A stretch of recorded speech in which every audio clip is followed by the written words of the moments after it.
تعالوا نعمل مع بعض فرخة محشية بالفريك والكبد.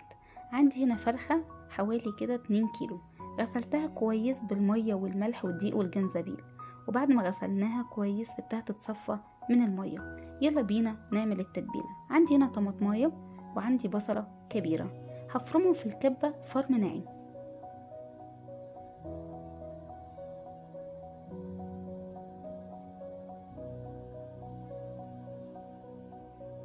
وده شكلهم بعد ما فرمتهم، شايفين ازاي ناعم خالص الخليط. يلا بينا نظبط البهارات. البهارات هتبقى عبارة عن ملح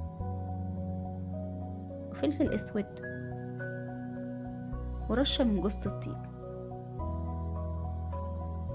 هقلب التتبيلة دي كويس مع بعض، ويلا بينا نتبل الفرخة. الفرخة بقى عايزين نتبلها من جوه ومن بره وتحت الجلد. بصوا تبلوها كويس علشان يبقى طعمها حلو، ويا سلام كمان لو تبلناها قبل السوا بيوم هتبقى حكاية.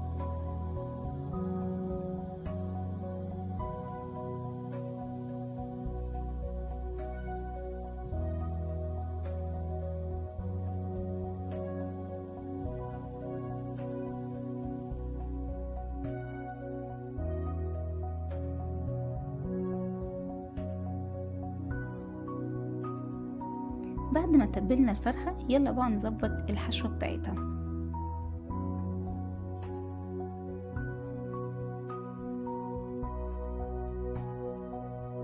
عندي هنا طاسة على النار هحط فيها معلقة كبيرة من السمنة، وهكون فرمة بصلتين كبار فرم خشن، وهنزل بيهم على السمنة واشوحهم لغاية ما يتبلوا.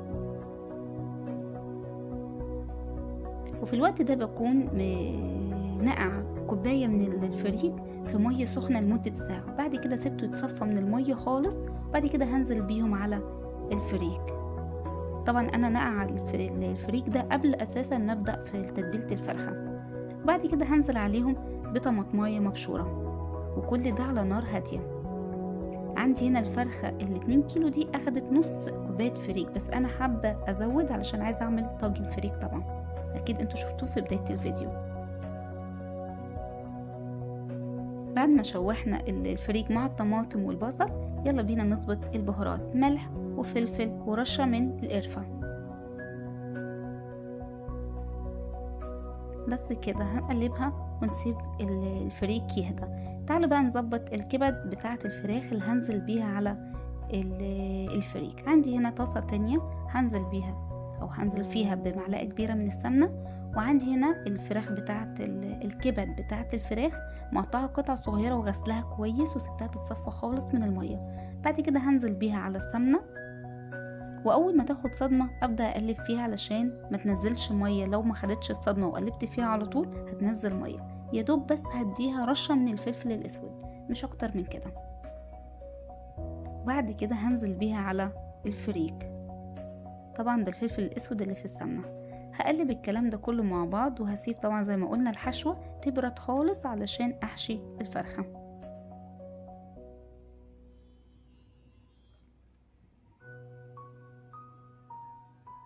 ويلا بينا نحشي الفرخة.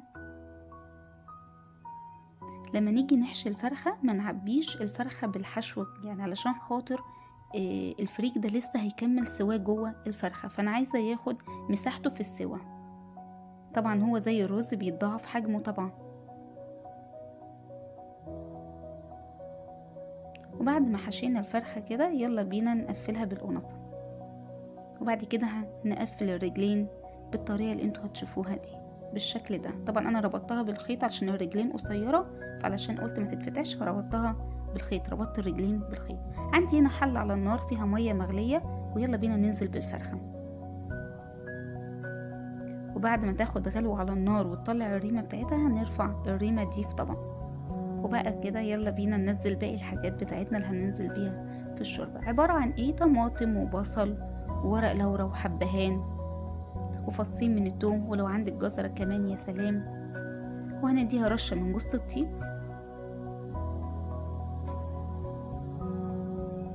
ورشة من الفلفل الاسود، وطبعا يفضل فلفل ابيض علشان الشوربة يبقى لونها فاتح، بس انا بحب الفلفل الاسود. وهسيب الفرخة على نار متوسطة تتسلق. وطبعا دي باقي التتبيلة، طبعا حرام نرميها، ننزل بيها على الشوربة هتخلي طعم الشوربة حلو. وبعد ساعة الا ربع هتاخدي احلى فرخة مسلوقة.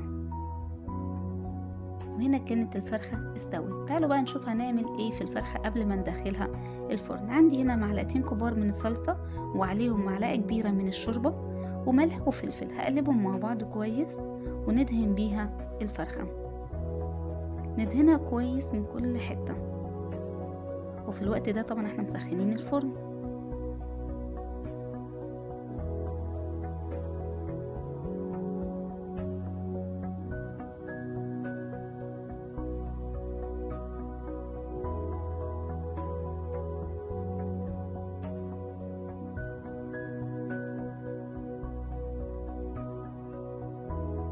بعد ما قلبنا وشها او دهنا وشها كويس هقلبها علشان ادهنها من كمان من ظهرها.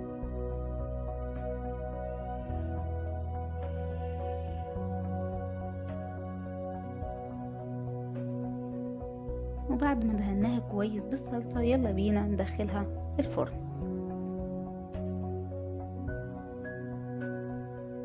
تعالوا بقى نشوف الفريك اللي فضل معانا هنعمل فيه ايه. هنزل بالفريك ده في الطاجن بتاعي، وهجيب ربع كوباية من الشوربة وهنزل بيها في الفريك. طبعا انت على قد ما يكون الفريك عندك او الكمية اللي انت بتعمليها. انا مش عايزة الشوربة تغطي الفريك، يعني بصي انت لو ركزتي كده مش هتلاقي الشوربة باينة، لكن لو مسكنا الطاجن وميلناه كده هنلاقي الشوربة وضحت. يعني هو كده الشوربة مش واضحة، لكن اول ما هميل الطاجن بالشكل ده تشوفي الشوربة. مش عايزة شوربة كتير علشان يطلع مفلفل معانا لان هو اصلا واخد نص سوا. ودي الفرخة بعد ما طلعت من الفرن، بصوا ازاي جميلة، شكلها تحفة ومستوية حلو جدا. وعايزة اقول لكم ان الفريك جوه حكاية بالكبد، بجد تحفة. وده الفريك بعد ما طلع واخد لون من الفرن، وطبعا انا اديته لون تحت الشواية. شايفين ازاي شكله تحفة ومفلفل وجميل وطعمه حكاية. طبعا قبل ما ندخل الطاجن ده في الفرن بنظبط برضو الملح والفلفل بتاعه. وده كانت وصفة النهاردة. لو عجبكم الفيديو لايك وشير وسبسكرايب للقناة وفولو